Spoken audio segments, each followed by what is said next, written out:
Bueno, después de esa presentación queda poco por decir. Lo felicito, Luis. Se me va a pasar el nudo en la garganta si yo puedo empezar. Cuando hablábamos con el doctor Siguantay y Sabrina de dar una charla distinta, pensé que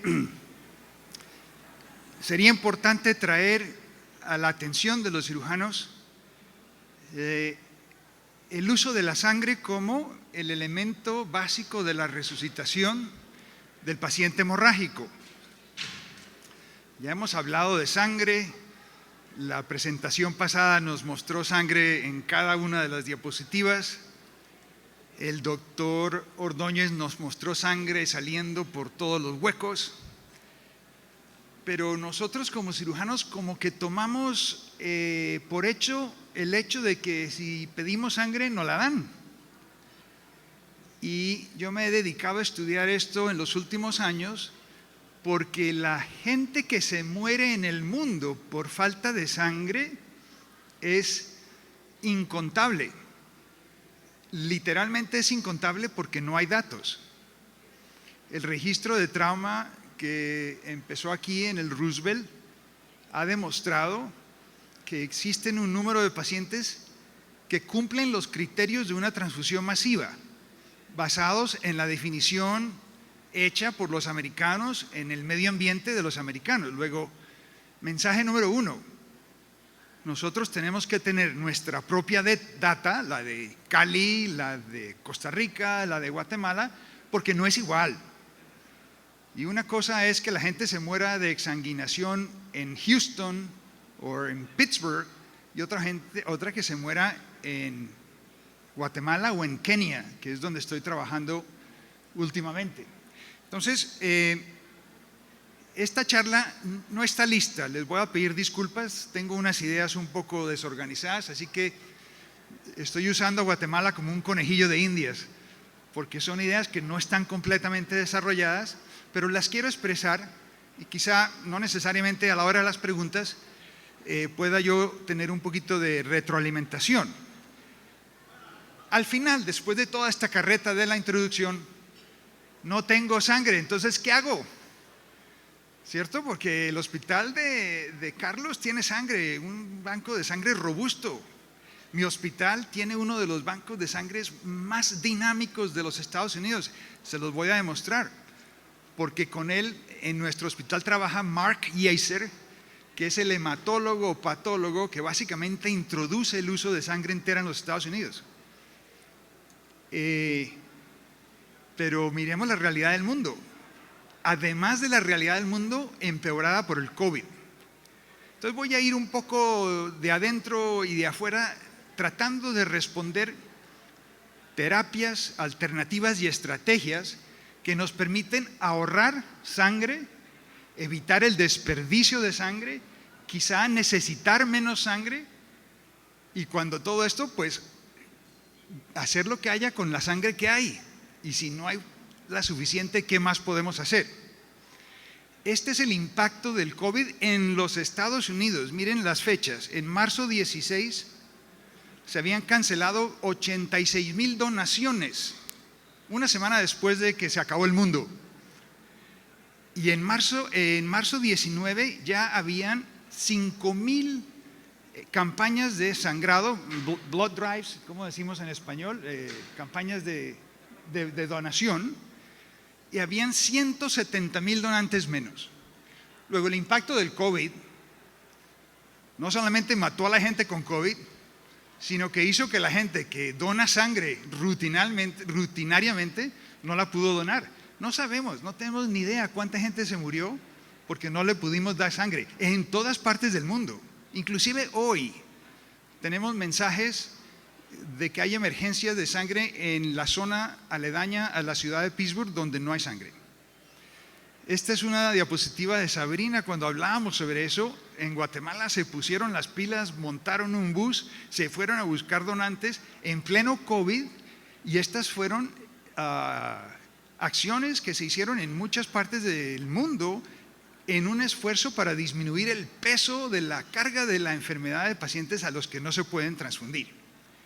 En ese mundo perfecto que no existe, idealmente quisiéramos tener un líquido óptimo para la reanimación, que sea seguro, barato, disponible, que transporte oxígeno, que sea capaz de promover la hemostasia, porque ya sabemos mucho de eso, que sea estable bajo una variedad de condiciones, lo pueda poner en el desierto, en la nieve, en el avión, en el helicóptero, que se pueda almacenar y que sea fácil de usar, que no me demore 2 horas en activar el plasma.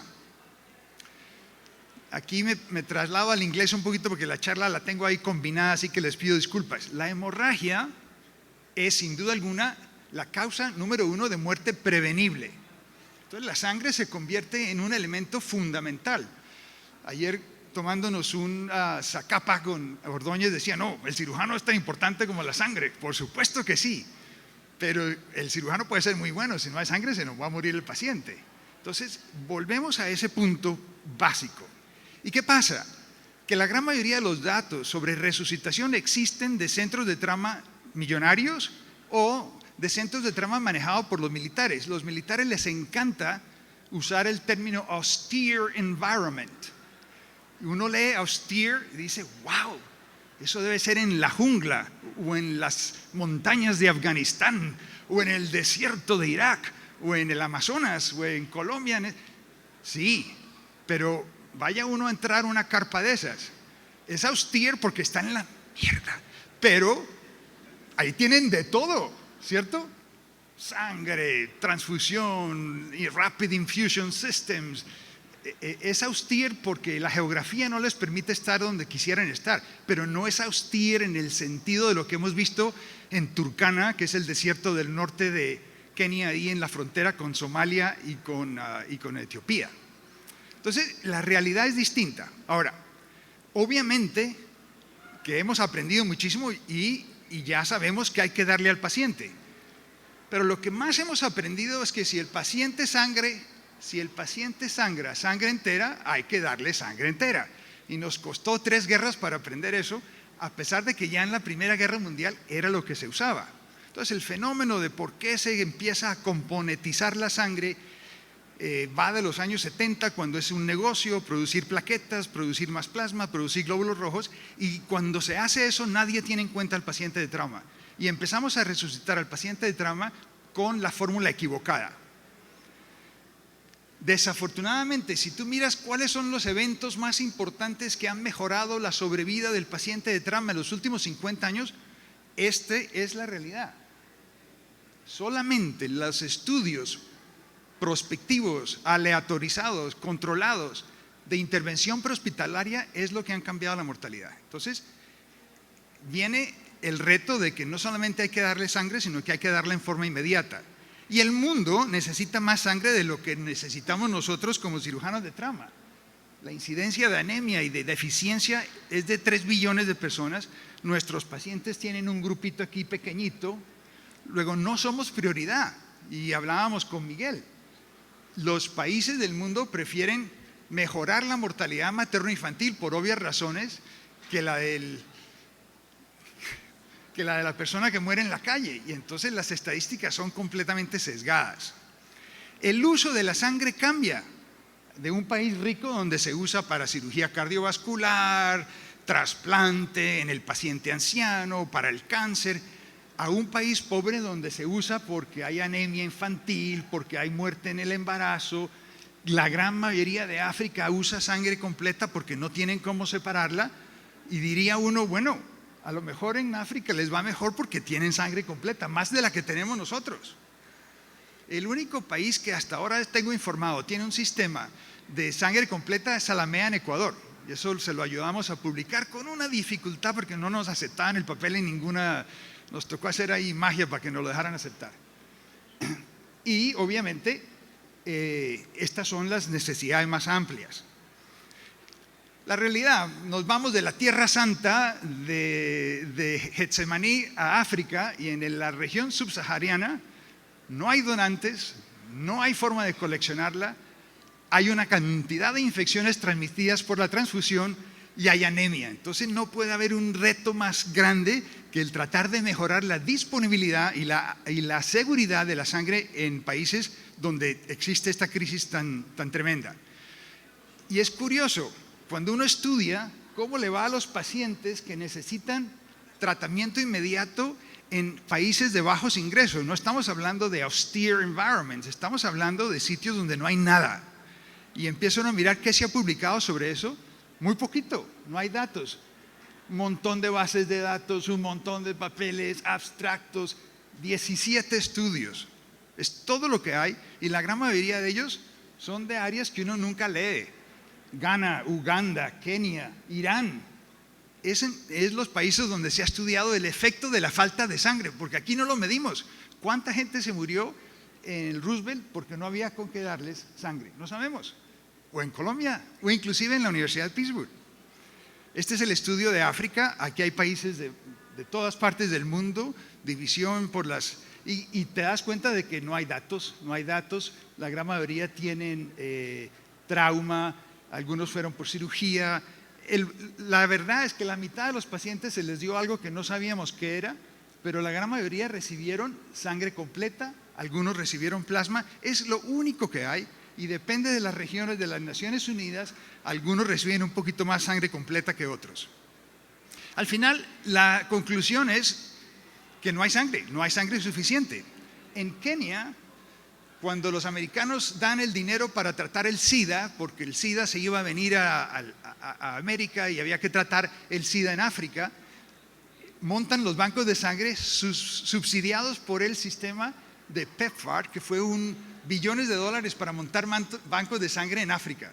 ¿Qué pasa? Empiezan a disminuir la financiación de estos bancos de sangre, sube Trump, la corta completamente y en Kenia no estaban listos. Del día a la mañana se les acabó la sangre porque cortaron la financiación y se quedaron sin sangre. El efecto de la disminución de la financiación del SIDA implicó un cambio radical en la disponibilidad de sangre en África. Un problema grandísimo del cual se habla muy poco. Y es que crear sangre es uno de esos sistemas complejos donde se requiere activación de la comunidad, el laboratorio, el médico, la salud pública, los bancos de sangre. Es un sistema que no se puede reducir a la suma de sus partes, que es dinámico, complejo y no es lineal. Y eso es lo que estamos tratando de estudiar. Este es nuestro estudio en Kenia. Estamos midiendo la disponibilidad de sangre en 3 condados, 7 hospitales. Estamos midiendo si se usa urgente, de emergencias, y estamos creando con los ingenieros lo que llaman ellos disrupted techniques para mejorar la distribución de sangre. La ironía más grande es que es una medicina esencial que no la donamos con suficiente fuerza. Ahora, ¿qué podemos hacer? Este es un grupo de ingenieras. Esta es la hija de un anestesiólogo de la Universidad de Pittsburgh que inventó una bomba que se llama el HemoFuse. Es una bomba que vale $20, la puedo usar en todas las cirugías no contaminadas, tiene un filtro y yo puedo dar autotransfusión con sangre completa. Y la están usando en varios países de África. Crearon un curso mira el simulador, Luis, el charco de sangre, la pared abdominal, los coágulos.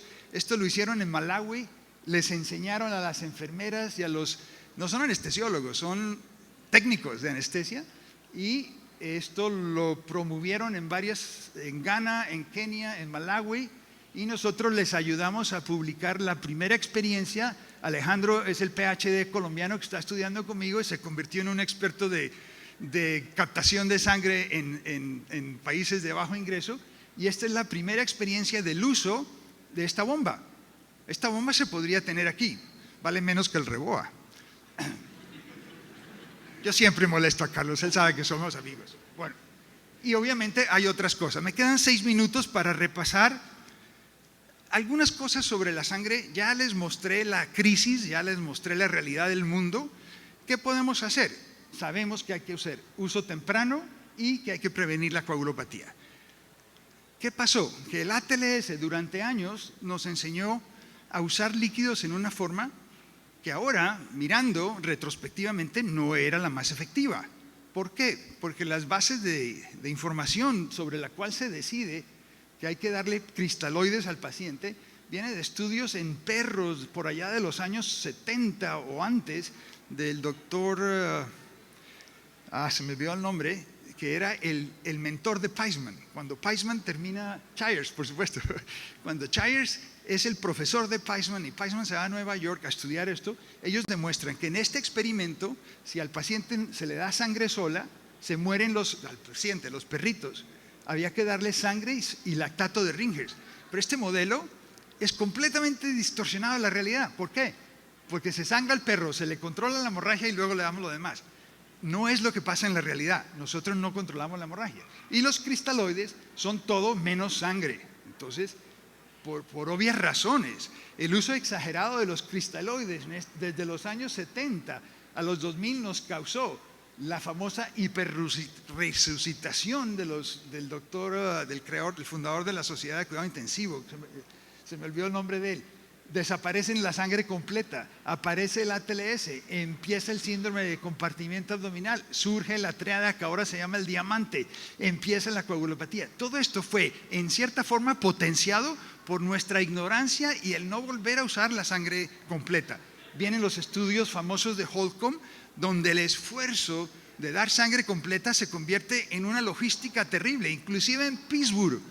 Que tenemos a este hematólogo, cuando miramos, ¿se le dieron el 111? No, doctor, yo perdí la cuenta. A ver, cuente las plaquetas. No, las plaquetas no han llegado, pero es un despelote. Logísticamente, inclusive los hospitales más robustos tienen dificultad de implementar el 111. Por ello, en Guatemala, en Colombia y en África, debe seguirse usando la sangre completa. Pero convencer a los hematólogos de que nos den sangre completa es otro viacrucis, ¿cierto? Entonces, mire, esto se ve lindísimo así.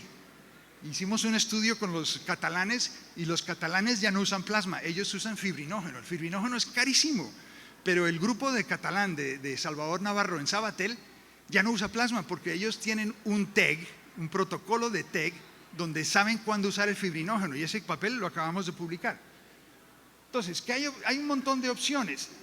Ya para hablar un poquito de ciencia ficción, me quedan 3 minutos. Pasemos por el plasma rapidito. ¿Por qué hablo del plasma? Porque el plasma podría ser un elemento resucitador para mantener la volemia, así no mantengamos la capacidad de transporte de oxígeno. Y hemos demostrado, el grupo de Pittsburgh, bajo la dirección de Sperry, y a esto me refería yo. Yo no creo que existe ningún otro evidencia tipo 1 en trauma controlado prospectivo que muestre una mejoría de la mortalidad de esta dimensión fuera de este estudio. Y este estudio es dando plasma en el helicóptero.